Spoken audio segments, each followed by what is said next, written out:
पार्थिव को। उस पार्थिव को बनाना कैसे है, निर्माण कैसे, अगर बन सका तो एक बार यदि हमारे स्मरण में रहा और याद रहा तो एक कथा पार्थिव निर्माण पर ही करें कि पार्थिव का निर्माण किस किस वस्तु से, किस किस चीज से हो सके और किस किस कामना से हो सके।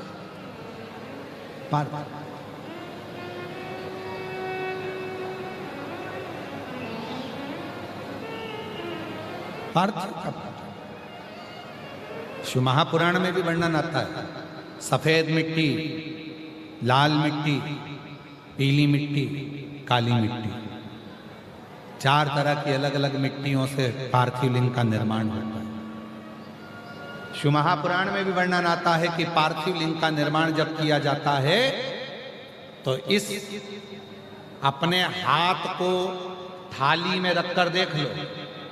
जब हाथ को थाली में रखकर देखोगे, इससे बड़ा शिवलिंग का निर्माण नहीं करना चाहिए।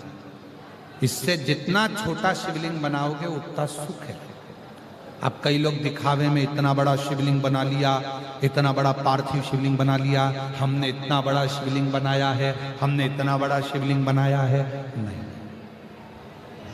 अपनी हथेली को, अपने हाथ को थाली में रखो, अंगूठे को उठाओ, बस। इससे बड़ा शिवलिंग घर में नहीं बना, इससे बड़े शिवलिंग का निर्माण नहीं करना, बस छोटा, इससे छोटा, इससे छोटा, बड़ा। इतना बड़ा भी बनाओगे तो चल जाएगा, पर इससे छोटा बड़ा। पार्थिव पूजन। अब कई लोग क्यों बना देते हैं, बड़ा शिवलिंग बनाएंगे, पूजन में आनंद आएगा, इतने सारे लोग बैठे हैं, हम भगवान शंकर का, हम उज्जैनी महाकाल बनाएंगे, हम विश्वनाथ बनाएंगे, हम वैद्यनाथ बनाएंगे, हम त्र्यंबकनाथ बनाएंगे, हम कृष्णेश्वर बनाएंगे शिवलिंग पर। फिर वो निर्माण कर रहे हैं, फिर उसमें अलग स्वरूप दे रहे हैं, फिर अलग स्वरूप का निर्माण कर रहे हैं। शिव महापुराण की कथा कहती है कि लोग कहते हैं कि पार्थिव शिवलिंग में या शिवलिंग में केवल हम भगवान शंकर की आराधना कर रहे हैं, भगवान शंकर की साधना कर रहे हैं। नहीं नहीं, स्कंद पुराण, लिंग पुराण, नर्मदा पुराण, शिव महापुराण, आप गीता प्रेस गोरखपुर की लेकर आओ, उसको पढ़िए। उसमें आपको अध्ययन करने पर मिलेगा कि जब हम पार्थिव शिवलिंग का निर्माण करते हैं, जब हम पार्थिव शिवलिंग को बनाते हैं, या हमारे घर में जो भी शिवलिंग है, पत्थर का हो, पाषाण का हो, पारद का हो, स्फटिक का हो, सोने का हो, चांदी का हो, पीतल का हो, लोहे का हो, लकड़ी का हो, जिसका भी शिवलिंग तुम्हारे घर में, चीनी का हो, जो भी शिवलिंग है, तो ये केवल शंकर अकेले नहीं है महाराज, ये शिवलिंग शिव है। इसी में ब्रह्मा, इसी में विष्णु, इसी में महेश। ये जलाधारी मां पार्वती जी, सीधे हाथ पर गणेश, उल्टे हाथ पर कार्तिक है, बीच में अशोक सुंदरी। इस शिवलिंग के ऊपर जो बूंद बूंद जल टपक रहा है जलाधारी से, वो शिव जी की 5 लड़कियां, जया, विषहरा, शामलीबारी, दौतली, देव।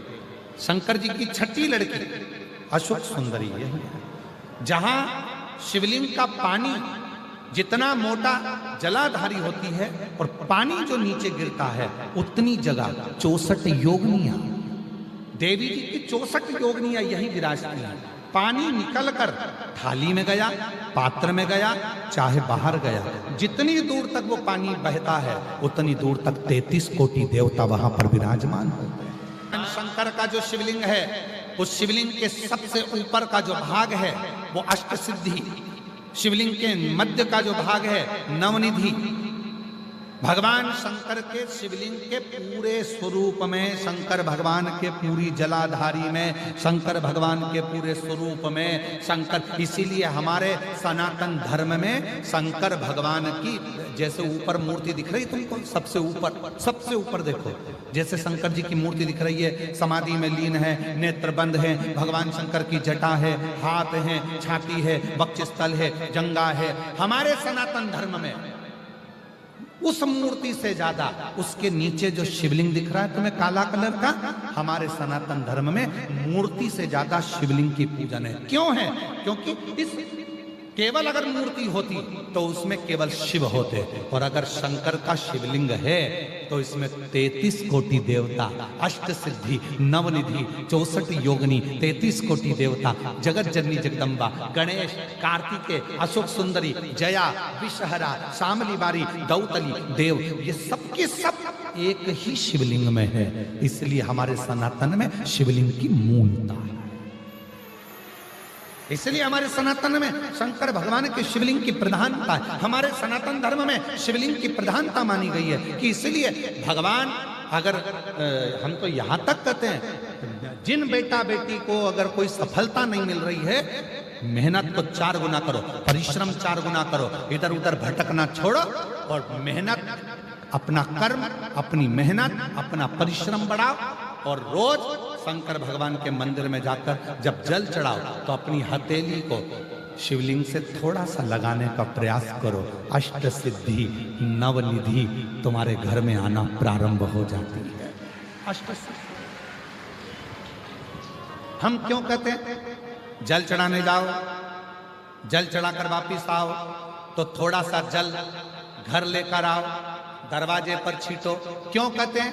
क्योंकि शंकर भगवान के शिवलिंग में अष्ट सिद्धि, नवनिधि, 64 योगिनी, देवी देवता, माता, गणेश, रिद्धि सिद्धि, अमोद प्रमोद, शुभ लाभ सब उस शिवलिंग के अंतर्गत है। जल चढ़ाते हैं, उसका भाग थोड़ा सा लाकर अपने घर में जब प्रोक्षण करते हैं तब अपने आप सारे कार्य सफल होना प्रारंभ हो जाते हैं। उस शिवलिंग में, उस शिवलिंग में वो तप